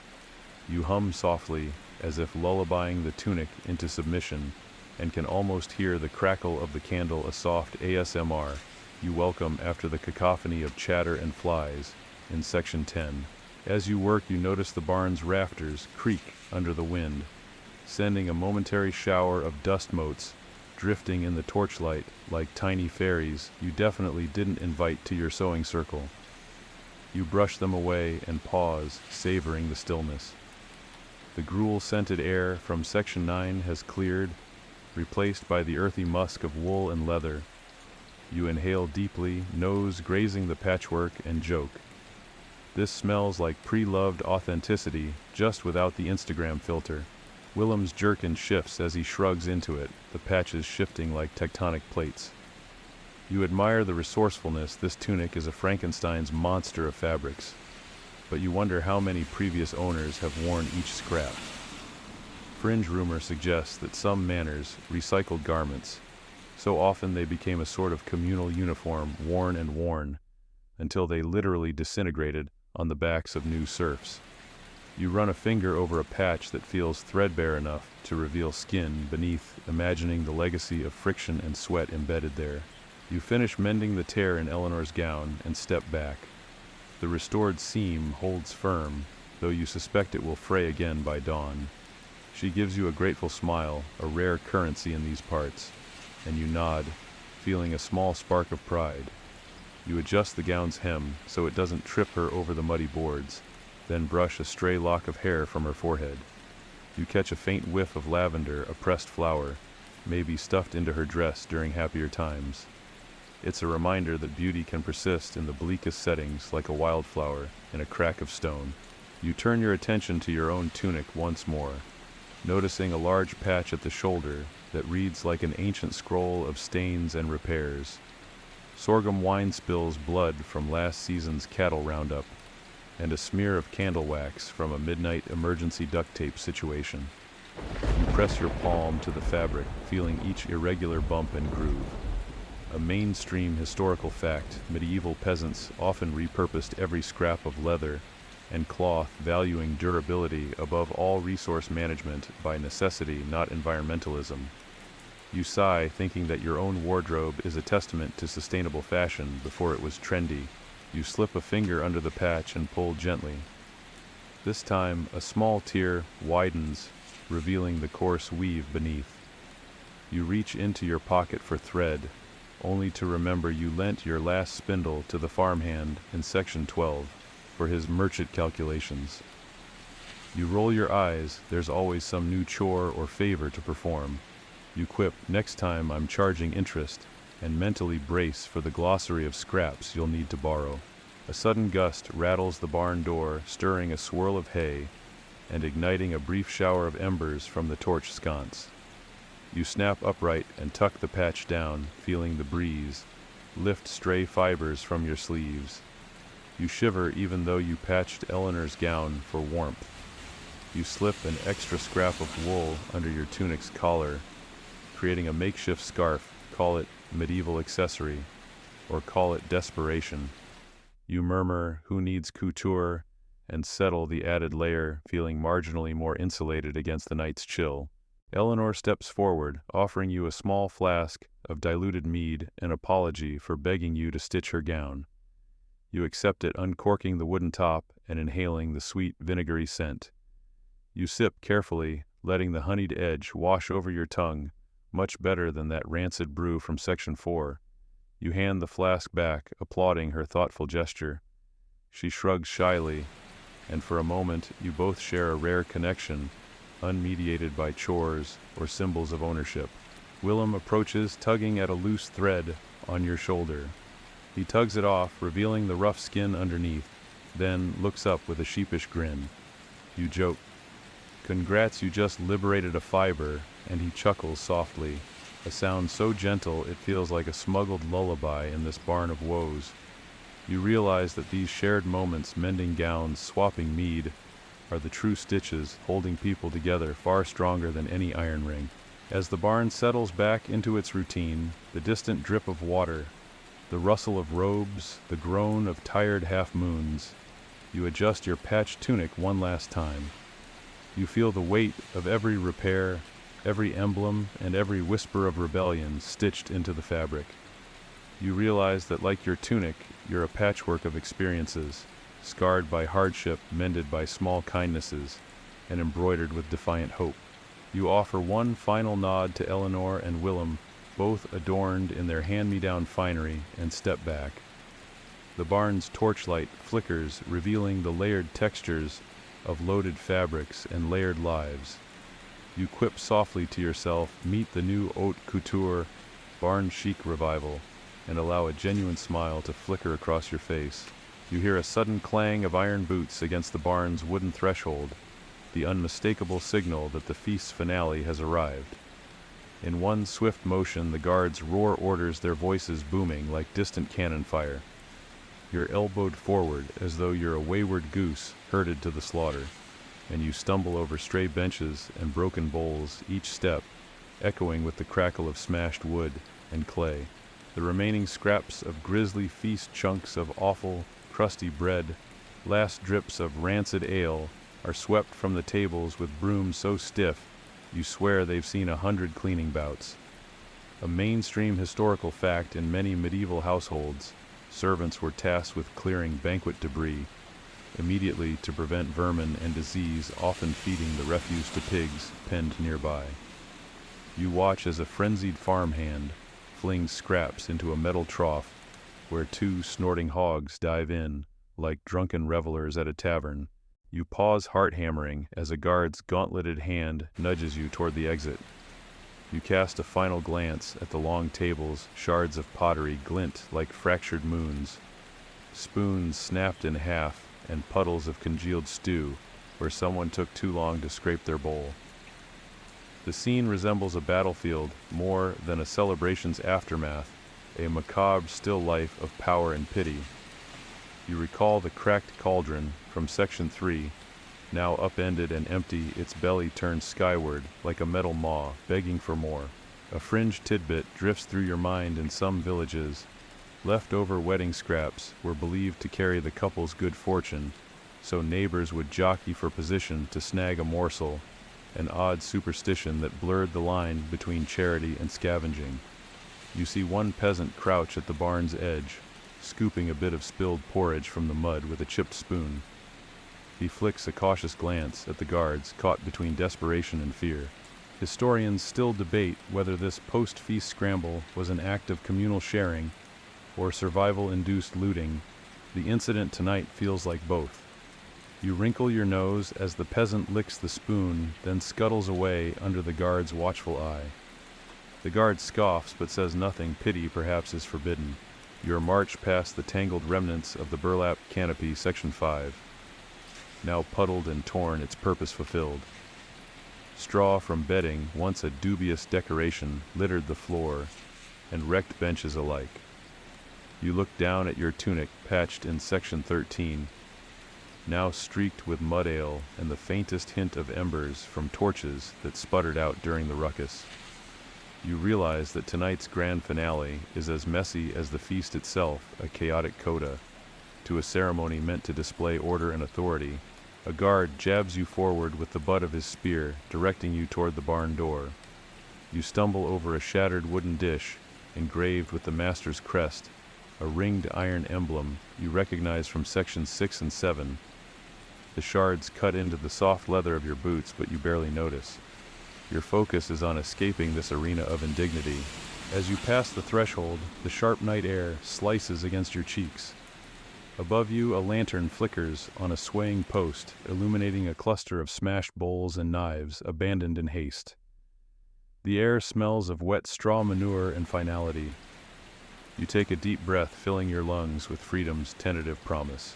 Outside, a handful of serfs stand in the courtyard, staring in disbelief.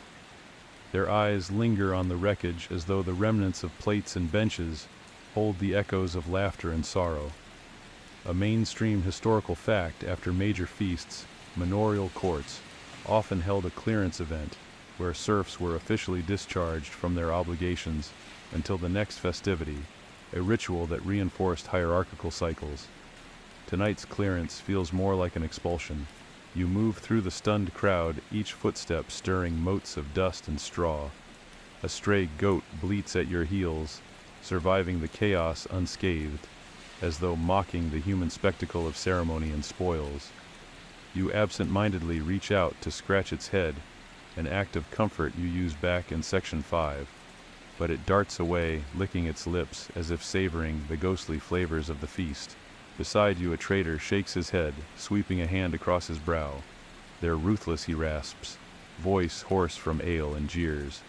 You nod, recalling the forced toasts of Section 12 and the jester's barbs in Section 11. The finale is just another act of control. You murmur, ruthless and resourceful, and he allows a half-smile. Even among the oppressed, camaraderie finds a way. A fringe superstition surfaces. Some villagers believed that smashing dishes and brooms at the end of a feast symbolically shattered the hardships of the past year, making room for prosperity. The broken pottery would be buried or thrown into rivers, carrying bad luck downstream. You glance at the broken emblem tile at your feet and feel a fleeting trace of optimism. Perhaps every fragment is a fragment of bondage falling away. Historians still argue whether such rituals were widespread or isolated folk practices. Tonight, the symbolism feels ambiguous. Are the shards curses or blessings? You tuck the idea away, focusing instead on the steady rhythm of guards, ushering you toward the barn's outer gates. You cross the threshold, emerging into the open fields that roll silently under a moonless sky. The cool breeze unfurls the stench of manure and sweat, and you close your eyes, savoring the raw sensation of unconfined air. The night is quiet here, apart from the distant bleat of livestock and the soft shuffle of boots on gravel. You lean against a fence post, the rough wood grounding you after the evening's tumult. A lone guard strides past his torch, held low. You catch glimpses of other couples, being escorted to separate sleeping quarters, tiny shared alcoves, where they'll rest for the first night as married slaves. You remember the whispered horrors of future finds and expectations detailed in sections 6 and 7. Their future looms as bleak as tonight's feast was foul. You run a hand through your hair knuckles, scraping against the weathered post. Stars overhead burn with indifferent light, a stark contrast to the flickering torches below. You breathe deeply, the world outside the manor, unfurling around you, fields of barley, waiting to be harvested hedgerows, home to honest creatures. Here beyond the barn's stink and bureaucratic cruelty lies a reality unfiltered by iron rings and broken plates. You lean back, stretching stiff limbs, and glance at the scattered debris across the yard. Barrels, overturned benches askew, and a lone wooden spoon wedged between stones, unlikely to be reused until it's repaired if ever.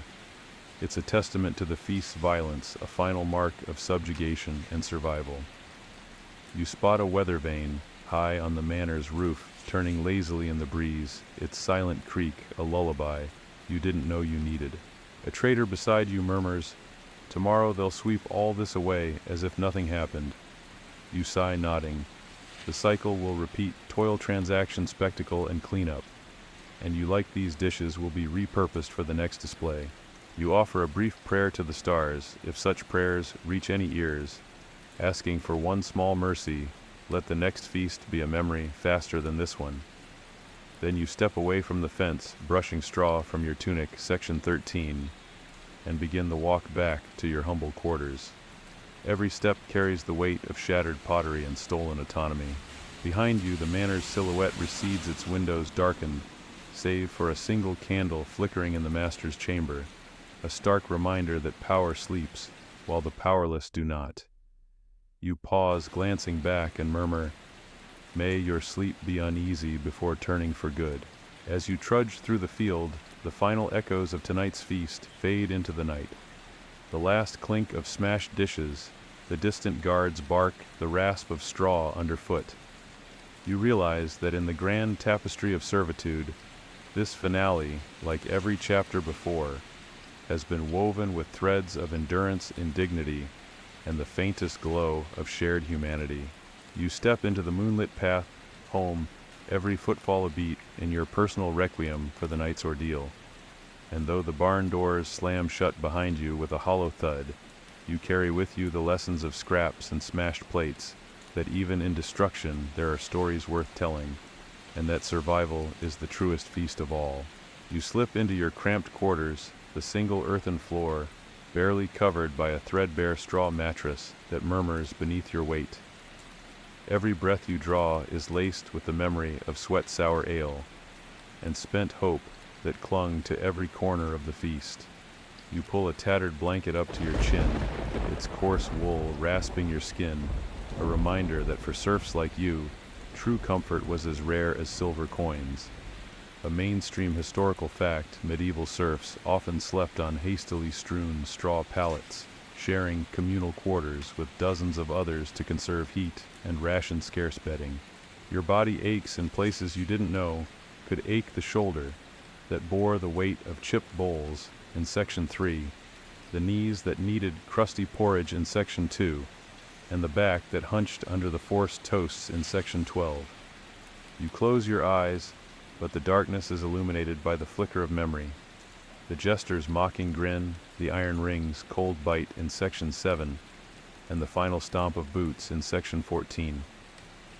Historians still debate whether serf quarters were purposefully designed to reinforce social hierarchy or simply a byproduct of agrarian pragmatism. But either way, privacy was a foreign luxury. A rat scuttles across the straw, its tiny claws scratching like a distant lullaby. You suppress a startle, reminding yourself that these vermin were the unofficial night guards of every rural manor. Quirky tidbit: some peasants believed that a rat's presence in bedding warded off more dangerous pests like fleas or bedbugs. You tuck the memory away, fighting the urge to shoo it out. After all, tonight you'll need every bit of warmth and companionship you can muster, even if it's scaled and whiskered. Your mind drifts to Eleanor and Willem, two souls bound in ceremony, now sharing similar quarters where sweat and sorrow commingle on the same straw.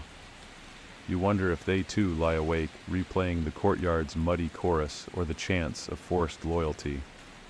You press a hand to your chest, feeling the steady thump of your heart, proof that you survived the banquet's brutality. You give it a gentle squeeze, as if to applaud your own endurance. Outside, the wind rustles the thatch roof, sending a cascade of dry particles that settle like pale dust upon you. You inhale deeply the scent, a curious blend of earth and memory. A faint whisper of lavender from Eleanor's gift in section 13 drifts through the gap under the door, mingling with the acrid tang of damp straw.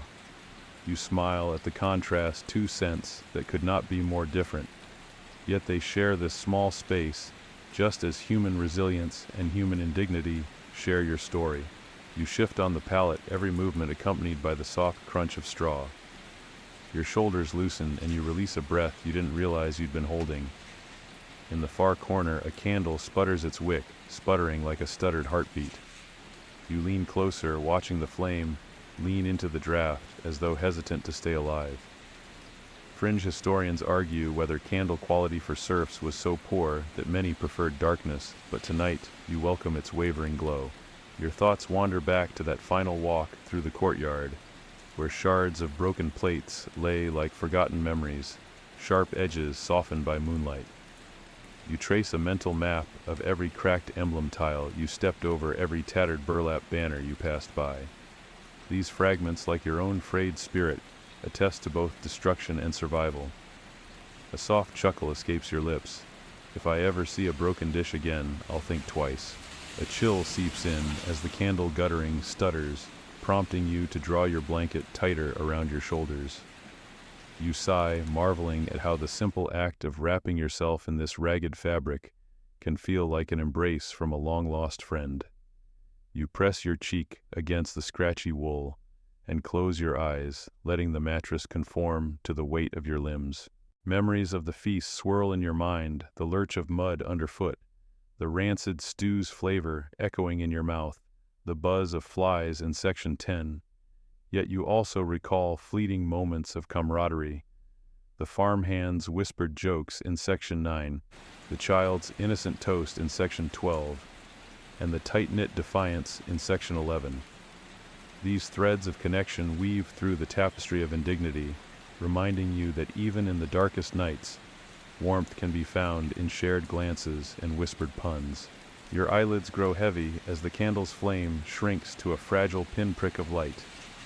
You feel your breath slow, each exhale carrying away another weight of the day. In the hush that follows, you almost hear the distant bleat of goats or the crunch of mud under traveling boots. A lullaby of the manor's life that paradoxically lulls you toward rest. You lie perfectly still, the straw mattress sighing beneath you as it settles into shape. Your body relaxes, your mind sifts through last vestiges of memory, and you welcome the gradual blur of consciousness. The word count 1026. You drift into a soothing reverie carried by the gentle cadence of your own breathing as the world outside your walls softens into distant murmurings. Each inhale draws in the cool night air, now stripped of rancid ale and clamoring of feet, and each exhale releases the last echoes of laughter and scorn. You feel the coarse blanket's fibers against your skin transform into a cocoon of quiet reassurance, as if the barn itself offers a final gesture of protection. Slowly, the vivid scenes of the feast dissolve, like ink in water, leaving behind only the faint outlines of shared struggle, glimmers of empathy, exchanged between weary hands and flickering eyes. You sense the solidity of the mattress beneath you, the subtle give of straw, holding you gently, and the rhythmic ballet of candlelight, painting soft shadows on the rough-hewn walls. In this hushed sanctuary, your thoughts decelerate each sentence in your mind, stretching into a lengthened sigh. There is no clatter of bowls, no mocking bells, only the quiet harmony of your own heart, tapping out a steady, comforting rhythm. You allow yourself to sink deeper, feeling the warmth of your breath brush against your cheek like a lullaby. As your awareness dims, you realize that safety is not the absence of fear, but the embrace of resilience born from adversity. You recall that even the harshest ceremonies could not extinguish the flicker of hope you carry, within a hope that pulses in gentle rhythms, much like your own quiet pulse now slowing toward rest. Let go of the day's grime and echoes. Let the lingering stench of sorrow be washed away by the dawn's promise.